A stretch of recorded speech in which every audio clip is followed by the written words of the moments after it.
Guys, momentum മാസ്റ്റേഴ്സിന്റെ ഈ പുതിയ വീഡിയോയിലേക്ക് എല്ലാവർക്കും സ്വാഗതം. എൻ്റെ പേര് വിജയ്. അപ്പോൾ ഇന്ന് ഞാൻ പറയാൻ പോകുന്നത്, അല്ലെങ്കിൽ ഞാൻ ഇന്ന് നിങ്ങളുടെ മുന്നിലേക്ക് എടുത്തിടുന്ന വിഷയം എന്ന് വെച്ചാൽ വീക്ക്ലി മാർക്കറ്റ് അപ്ഡേറ്റ് ആണ്. അതായത് നെക്സ്റ്റ് വീക്കിലേക്ക് നമുക്ക് എങ്ങനെയൊക്കെ സ്വിംഗ് ട്രേഡ് ചെയ്യാം, അതായത് സ്വിംഗ് ട്രേഡ് ചെയ്യാൻ പറ്റുമോ, അല്ലെങ്കിൽ ട്രേഡിംഗ് അടുത്ത നമുക്ക് ദുഷ്കരമാകാൻ ചാൻസ് ഉണ്ടോ, how is the current market doing എന്നുള്ള ഓൾ ദീസ് ബേസിക് കോൺസെപ്റ്റ്സ് ആണ് ഞാനിവിടെ പറയാൻ പോകുന്നത്. ഇപ്പോൾ ഫോർ എക്സാമ്പിൾ നമ്മൾ ഇപ്പൊ നോക്കുകയാണെങ്കിൽ നിഫ്റ്റി ഫ്രൈഡേ ക്ലോസ് ചെയ്ത് ഒരു വളരെ ബിഗ് ബുള്ളിഷ് ക്യാൻഡിൽ ആയിട്ടാണ്. അപ്പോ if you are A swing trader, നിങ്ങൾ സ്ഥിരമായി സ്വിംഗ് ട്രേഡ് ചെയ്യുന്ന ഒരാളാണെന്നുണ്ടെങ്കിൽ നമ്മുടെ ഈ ടോപ്പ് നിഫ്റ്റി ടോപ്പ് 27 സെപ്റ്റംബർ 2024 ഈ ടോപ്പിൽ നിന്ന് ഈ ബോട്ടം വരെ നിങ്ങൾ ഈ സമയത്തിനുള്ളിൽ എത്രമാത്രം ട്രേഡ് എടുത്തിട്ടുണ്ടോ അത് കൂടുതൽ, അല്ലെങ്കിൽ നിങ്ങൾ അഗ്രസീവായി ട്രേഡ് എടുത്തിരുന്ന ഒരാളാണെന്നുണ്ടെങ്കിൽ ഒബ്വിയസ്ലി നിങ്ങൾക്ക്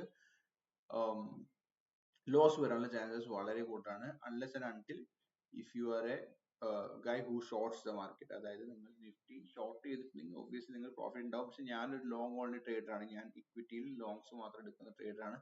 എന്നെ പോലുള്ള ട്രേഡർക്ക് ഈ ഒരു മാർക്കറ്റിൽ എന്തായാലും അഗ്രസീവായി ട്രേഡ് ചെയ്തിട്ടുണ്ടെങ്കിൽ ലോസ് തന്നെ വന്നിട്ടുണ്ടാവും. അപ്പോ ഒരുപാട് ആൾക്കാർ പേടിച്ചിരിക്കുന്ന സമയമാണ്. അപ്പൊ ഫിയർ എന്ന സാധനം മാർക്കറ്റിലേക്ക് ചെറുതായി മാർക്കറ്റിനെ ഗ്രിപ്പ് ചെയ്തിട്ടുള്ള സമയമാണ്. അപ്പൊ ഈ സമയത്ത് നമ്മൾ എന്താണ് ചെയ്യേണ്ടത്, അല്ലെങ്കിൽ നമുക്ക് എന്തൊക്കെ ശ്രദ്ധിക്കാം എന്നാണ് ഞാനിവിടെ പറയാൻ പോകുന്നത്. Okay, so right now market നോക്കുവാണെങ്കിൽ, as I said, there was a really big green candle in Nifty with volume. So അത് വളരെ നല്ലൊരു പോസിറ്റീവ് സൈൻ ആണ്. പക്ഷെ ഈ സൈൻ പോസിറ്റീവ് ആണ്, ദാറ്റ് ഈസ് പെർഫെക്റ്റ്ലി ഫൈൻ. പക്ഷെ ഇതിൽ കൂടുതൽ നമുക്ക് എന്തൊക്കെ ഇതിൽ നിന്ന് മനസ്സിലാക്കാൻ പറ്റും, അല്ലെങ്കിൽ എന്തൊക്കെ അനലൈസ് ചെയ്ത് നമുക്ക് അടുത്ത ആഴ്ചയിലേക്ക് ഒരു വ്യൂ എങ്ങനെ ഉണ്ടാക്കിയെടുക്കാൻ പറ്റും എന്നാണ് ഞാൻ ഇവിടെ കാണിച്ചു തരാൻ പോകുന്നത്. നമ്മളിപ്പോ നോക്കുകയാണെങ്കിൽ, for example let's say CNX mid cap, or we can take small cap. Okay, ഇവിടെ നമ്മൾ small cap or mid cap chart എടുക്കുകയാണെങ്കിൽ നമുക്കറിയാം, as I said, from September 24th to 25th, September 24th onwards നമുക്കൊരു down trend ആണ്. അപ്പൊ നമുക്കറിയാം, we have a one move down, we have this another second leg down, we have this third leg down. മൂന്ന് leg of movement, 3 wave correction നമുക്ക് already കിട്ടി. So mostly ഒരു മാർക്കറ്റിൽ പറയുന്നത് എന്ന് പറഞ്ഞാൽ എല്ലാ കറക്ഷനും ഒരു 3 വേവ്സിൽ എൻഡ് ചെയ്യാൻ എന്നാണ് പറയുന്നത്. പക്ഷെ അതിന്റെ അർത്ഥം എപ്പോഴും അങ്ങനെ ആവില്ല. May be 70% of the times നമുക്ക് 3 വേവ് കറക്ഷൻ കഴിഞ്ഞാൽ ഒരു റാലി പ്രതീക്ഷിക്കാവുന്നതാണ്. അപ്പോൾ അതിന്റെ അർത്ഥം ഞാൻ നാളെ തന്നെ പോയി അതിലേക്ക് എല്ലാ സ്റ്റോക്സും വാങ്ങുമോ, അല്ലെങ്കിൽ എനിക്ക് സെറ്റപ്പ് ആണെന്ന് തോന്നുന്ന എല്ലാ സ്റ്റോക്കും വാങ്ങുമോ എന്നുള്ളതാണോ? അല്ല. പക്ഷേ I anticipate some little bit of bounce in the market. അപ്പൊ നല്ല ഓപ്പർച്യൂണിറ്റീസ് ഉണ്ടെന്നുണ്ടെങ്കിൽ ഒബ്വിയസ്ലി ഞാൻ ആ ട്രേഡ് എടുക്കാൻ ശ്രമിക്കും. പക്ഷെ ഇതിന് ഈ ഒരു 3 വേവ് കറക്ഷൻ മാത്രം കണ്ടുകൊണ്ടായിരിക്കും ഞാൻ ആ ട്രേഡ് എടുക്കേണ്ടത്? ഒരിക്കലുമല്ല. അങ്ങനെയാണെങ്കിൽ നമുക്ക് ലോസ് വീണ്ടും വരാൻ ചാൻസ് ഉണ്ട്. ഫോർ എക്സാമ്പിൾ 3 വേവ് കറക്ഷൻ കഴിഞ്ഞാൽ 4th വേവ് ഇനിയും വരാം. പക്ഷേ ഈ 3 വേവ് കറക്ഷൻ കഴിഞ്ഞിട്ട് already we have 1 2 3 4 5 days of really regress bear market action, right? ഇതിന് ശേഷം ഒരു ചെറിയ ബൗൺസ് എന്നുള്ള കാര്യം നമുക്ക് പ്രതീക്ഷിക്കാം. കാരണം വേറൊന്നും കൂടി ഉണ്ട്, ഞാൻ പറഞ്ഞു തരാം. അതായത് ഇഫ് യു സീ ഹിയർ, ഇത് percentage of Stokes above 20 EMA ആണ്. ഓക്കെ, നമ്മളിവിടെ നോക്കുകയാണെങ്കിൽ only 13.53% of the stocks are above 20 EMA. അതായത് നമ്മുടെ NSE എന്ന ഇൻഡെക്സ് എടുത്ത് നോക്കുകയാണെങ്കിൽ അതിനകത്ത് ലിസ്റ്റ് ആയ സ്റ്റോക്സിലെ 13.53% സ്റ്റോക്സും 20 EMAക്ക് താഴെ ആയിരുന്നു ഓൺ 13th of November. അവിടെ നിന്ന് ചെറുതായിട്ട് ബൗൺസ് ചെയ്യാൻ തുടങ്ങിയിട്ടുണ്ട്. പക്ഷെ ഇതൊരു ഓവർ സോൾഡ് കണ്ടീഷൻസ് എന്ന് വേണമെങ്കിൽ നമുക്ക് പറയാം. ഇങ്ങനെയുള്ള ഓവർ സോൾഡ് കണ്ടീഷൻസ് വരുമ്പോൾ എന്താണ് ജനറലി മാർക്കറ്റിൽ സംഭവിക്കുക എന്ന് വെച്ചാൽ, മാർക്കറ്റിൽ ഒരു ബൗൺസ് ബാക്ക് ഉണ്ടാവും. സ്റ്റോക്സിൽ എല്ലായിടത്തും ഓൾ അറൗണ്ട് ഒരു ബൗൺസ് ബാക്ക് ഉണ്ടാകും. അപ്പൊ ഈ ചെറിയ ബൗൺസ് നമുക്ക് ഞാൻ 14th മുതൽ ചെറിയ ബൗൺസ് ചില സ്റ്റോക്സിൽ കണ്ടു തുടങ്ങിയിട്ടുണ്ട്. ഈ ഒരു ബൗൺസ് സസ്റ്റെയിൻ ചെയ്യുവാണെങ്കിൽ ലൈക്ക് 50 or 60 നമ്മളിത് പോവുകയാണെങ്കിൽ വളരെ സ്ട്രോങ് ആയിട്ടുള്ള എക്സ്പാൻഷൻ ആണ് സംഭവിക്കാൻ പോകുന്നത്. ആ സമയത്ത് പല പല ബീറ്റൺ ഡൗൺ സ്റ്റോക്സും വളരെ മൂവ് ആയിട്ട് 10, 20, 30% മൂവ് തരാൻ ചാൻസസ് ഉണ്ട്. അപ്പൊ ആ ഒരു കോൺസെപ്റ്റ് നമ്മൾ മൈൻഡിലുണ്ട്, right? For example, if you see here June 4th ഇലക്ഷന്റെ ഒരു മൂവ് ഡൗൺ മൂവിന് ശേഷം we came to 14.52% and just bounced off like anything. അതുപോലെ തന്നെ ഇവിടെയും നോക്കുവാണെങ്കിൽ ചെറിയ ബൗൺസുകൾ നമുക്ക് കിട്ടിയിട്ടുണ്ട്.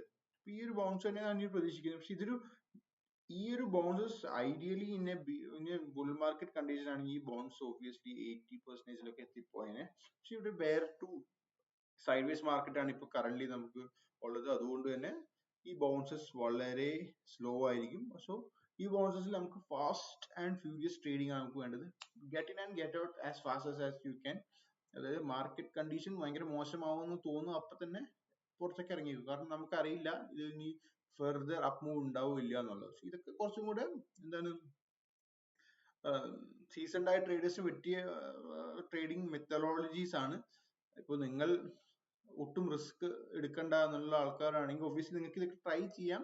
ഇപ്പൊ ന്യൂ ട്രേഡേഴ്സ് ആണെങ്കിൽ നിങ്ങൾക്ക് ഇതൊക്കെ ട്രൈ ചെയ്യാം. ബട്ട് മേ ബി നിങ്ങളുടെ ക്യാപിറ്റലിന്റെ 0.25% നിങ്ങൾ റിസ്ക് ചെയ്യൂ. എന്നിട്ട് ഇതൊക്കെ ട്രൈ ചെയ്ത് നോക്കുക ബൗൺസ് ആവുന്ന. അല്ലെങ്കിൽ ഈ ഒരു ബൗൺസ് വരുവാണെങ്കിൽ തന്നെ ബൗൺസിന് ശേഷം നിങ്ങൾ ബാക്ക് ടെസ്റ്റ് ചെയ്യണം. പല പല സ്റ്റോക്സ് എടുത്ത് നോക്കുക, നല്ല മൂവ്മെന്റ് വന്നിരിക്കുന്ന സ്റ്റോക്സ് എടുത്ത് നോക്കുക. അത് എന്നാണ് ബൗൺസ് ചെയ്ത് ഈ 14, 15, 16, 17 സോറി എന്നായിരുന്നു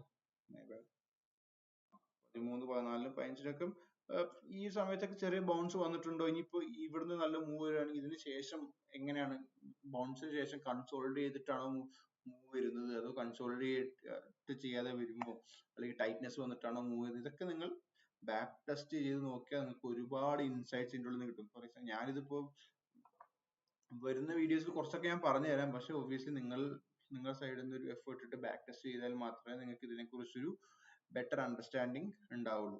ഓക്കെ, സോ ഈ ഒരു കാരണം സ്റ്റോക്സ് above 50 EMA അതും coming came just below 20, and if you see stocks above 200 EMA it is somewhere around 40-41% and bouncing. ഇതൊക്കെ കൂടെ വെച്ച് നോക്കുമ്പോൾ എനിക്ക് പേഴ്സണലി തോന്നുന്ന നല്ലൊരു ബൗൺസ് മാർക്കറ്റിലേക്ക് വരും. അറ്റ്ലീസ്റ്റ് 50% വരെ വരുവാണെങ്കിൽ നല്ല സീസൺഡ് ആയ ട്രേഡേഴ്സിന് ഇതിനുള്ളിൽ പ്രോഫിറ്റബിൾ ഉണ്ടാക്കാൻ പറ്റും. അഥവാ നിങ്ങൾക്ക് പറ്റിയില്ലെങ്കിൽ കൂടെ നിങ്ങൾ ഈ ഒരു മാർക്കറ്റ് സിനാരിയോ മനസ്സിലാക്കുക. പിന്നെ going forward in the coming markets ഇനിയും ഇങ്ങനത്തെ ഓവർസോൾഡ് കണ്ടീഷൻസ് വന്നാൽ എന്ത് ചെയ്യണമെന്ന് നിങ്ങൾക്ക് ഒരു ഐഡിയ വരും. അതുപോലെ തന്നെ എവിടെ എന്ത് ചെയ്യണ്ട എന്നുള്ള ഐഡിയ നിങ്ങൾക്ക് തന്നെ ഇങ്ങനെയുള്ള ബ്രെത്ത് മെട്രിക്സും കാര്യങ്ങളൊക്കെ പഠിക്കുമ്പോൾ നിങ്ങൾക്ക് വരും. ഓക്കെ, അപ്പോ that is my view. Small bounce which can improve and maybe ഒരു നല്ലൊരു ബുൾ റൺ തന്നെ ചിലപ്പോൾ 1-2 മാസം കിട്ടിയേക്കാം. ഹൂ നോസ്, ആർക്കും അറിയില്ല. പക്ഷെ ഈ ബൗൺസ് ഞാൻ കൂടുതൽ പ്രതീക്ഷിക്കുന്നുണ്ട്. ബുൾ റൺ ഞാൻ അറിയില്ല. ബൈ ടൈം ബുൾ റൺ കിട്ടുവാണെങ്കിൽ I will capitalise on it. Like ഏതൊരു മാർക്കറ്റ് സ്പെക്കുലേറ്ററി പോലെ ഞാനും ഒരു ബുൾ റൺ വേണ്ടി കാത്തിരിക്കുകയാണ്. പക്ഷെ നമുക്കത് പ്രിഡിക്ട് ചെയ്യാൻ പറ്റില്ലല്ലോ. പക്ഷെ ഇങ്ങനത്തെ ഓവർസോൾഡ് കണ്ടീഷൻസിൽ ബൗൺസ് നമുക്ക് വീണ്ടും കൈൻഡ് ഓഫ് നമുക്ക് പറയാം ചിലപ്പോൾ ബൗൺസ് ആവുമായിരിക്കാന്ന്. പക്ഷെ ബുൾ റൺ വരുമോ ഇല്ലയോ എന്ന് ആർക്കും പറയാൻ പറ്റില്ല. പക്ഷെ we should be ready for a bull run, right? അവിടെയാണ് നമുക്ക് കാശുണ്ടാക്കാൻ പറ്റുള്ളൂ. അല്ലാതെ ഇങ്ങനത്തെ ബെയർ മാർക്കറ്റ് സിറ്റുവേഷൻ നമുക്ക് കാശുണ്ടാക്കാൻ പറ്റില്ല. Markets most of the times എന്താ സംഭവിക്കുന്നത് വെച്ചാൽ മാർക്കറ്റിൽ ഒരു 3 മാസത്തേക്ക് നല്ലൊരു 3 മാസം എന്ന് പറഞ്ഞാൽ അടുപ്പിച്ച് 3 മാസം ആയിരിക്കില്ല. ഒരു വർഷത്തിൽ അവിടെ ഇവിടെ ആയിട്ട് 3 മാസം വളരെ നല്ല റിട്ടേൺസ് തരുന്ന മാസങ്ങളുണ്ട്. ആ മാസങ്ങൾ നമ്മൾ ക്യാപിറ്റലൈസ് ചെയ്യുക. ബാക്കി വരുന്ന 9 മാസം അല്ലെങ്കിൽ 8 മാസം നമ്മൾ സൈഡ് ലൈൻസ് ഇരിക്കേണ്ടി തന്നെ വരും. മിക്കവാറും നമ്മൾ ട്രേഡിൽ ചെറിയ ട്രേഡുകൾ ചെയ്തിട്ട് സൈഡ് ലൈൻസിൽ നിൽക്കുക. നല്ല മാർക്കറ്റ് കണ്ടീഷൻ വരുമ്പോൾ അമേച്ചേഴ്സ് ആയ ട്രേഡേഴ്സ് കാശ് ലോസ് ചെയ്ത് നിൽക്കുന്ന സമയത്ത് നമ്മൾ കയറി കാശുണ്ടാക്കാം. അവിടെയാണ് ഒരു പ്രൊഫഷണൽ ട്രേഡറും ഒരു ന്യൂ ട്രേഡറും തമ്മിലുള്ള ഒരു വ്യത്യാസം നമുക്ക് മനസ്സിലാക്കാൻ പറ്റുന്നത്. ഓക്കെ, അപ്പോൾ തൽക്കാലത്തിന് ഈ വീഡിയോ ഇത്രയൊക്കെ ഉള്ളൂ. നെക്സ്റ്റ് വീഡിയോയിൽ ഞാൻ more contents and better insights കൊണ്ടുവന്നായിരിക്കും. അപ്പോൾ ഈ വീഡിയോ കണ്ട എല്ലാവർക്കും നന്ദി, നമസ്കാരം.